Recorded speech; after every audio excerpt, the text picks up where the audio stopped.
Chapter 32. So Jacob went on his way, and the angels of God met him. When Jacob saw them, he said, "This is God's camp." And he called the name of that place Mahanaim. Then Jacob sent messengers before him to Esau his brother in the land of Seir, the country of Edom. And he commanded them, saying, "Speak thus to my lord Esau. Thus your servant Jacob says, I have dwelt with Laban and stayed there until now. I have oxen, donkeys, flocks, and male and female servants, and I have sent to tell my lord that I may find favor in your sight." Then the messengers returned to Jacob, saying, "We came to your brother Esau, and he also is coming to meet you, and 400 men are with him." So Jacob was greatly afraid and distressed, and he divided the people that were with him, and the flocks and herds and camels, into 2 companies. And he said, "If Esau comes to the one company and attacks it, then the other company which is left will escape." Then Jacob said, "O God of my father Abraham and God of my father Isaac, the Lord who said to me, 'Return to your country and to your family, and I will deal well with you,' I am not worthy of the least of all the mercies, and of all the truth which you have shown your servant. For I crossed over this Jordan with my staff, and now I have become 2 companies. Deliver me, I pray, from the hand of my brother, from the hand of Esau, for I fear him, lest he come and attack me, and the mother with the children. For you said, I will surely treat you well, and make your descendants as the sand of the sea, which cannot be numbered for multitude." So he lodged there that same night, and took what came to his hand as a present for Esau his brother, 200 female goats and 20 male goats, 200 ewes and 20 rams, 30 milk camels with their colts, 40 cows and 10 bulls, 20 female donkeys, and 10 foals.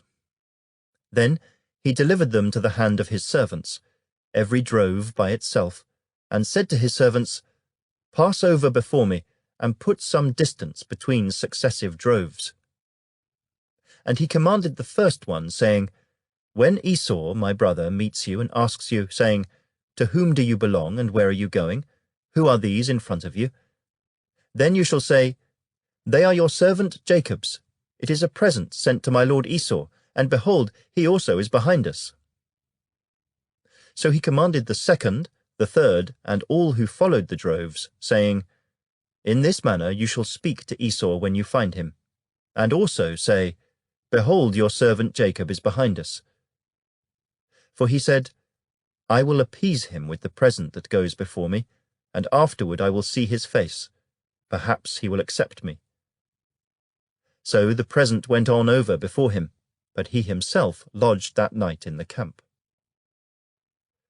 And he arose that night, and took his 2 wives, his 2 female servants, and his 11 sons, and crossed over the ford of Jabbok. He took them, sent them over the brook, and sent over what he had. Then Jacob was left alone, and a man wrestled with him until the breaking of day.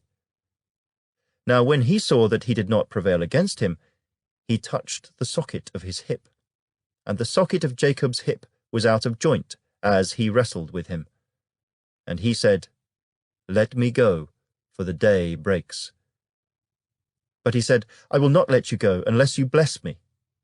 So he said to him, "What is your name?" He said, "Jacob." And he said, "Your name shall no longer be called Jacob, but Israel, for you have struggled with God and with men, and have prevailed." Then Jacob asked, saying, "Tell me your name, I pray." And he said, "Why is it that you ask about my name?" And he blessed him there. So Jacob called the name of the place Peniel, for I have seen God face to face, and my life is preserved. Just as he crossed over Peniel, the sun rose on him, and he limped on his hip. Therefore to this day the children of Israel do not eat the muscle that shrank, which is on the hip socket, because he touched the socket of Jacob's hip in the muscle that shrank.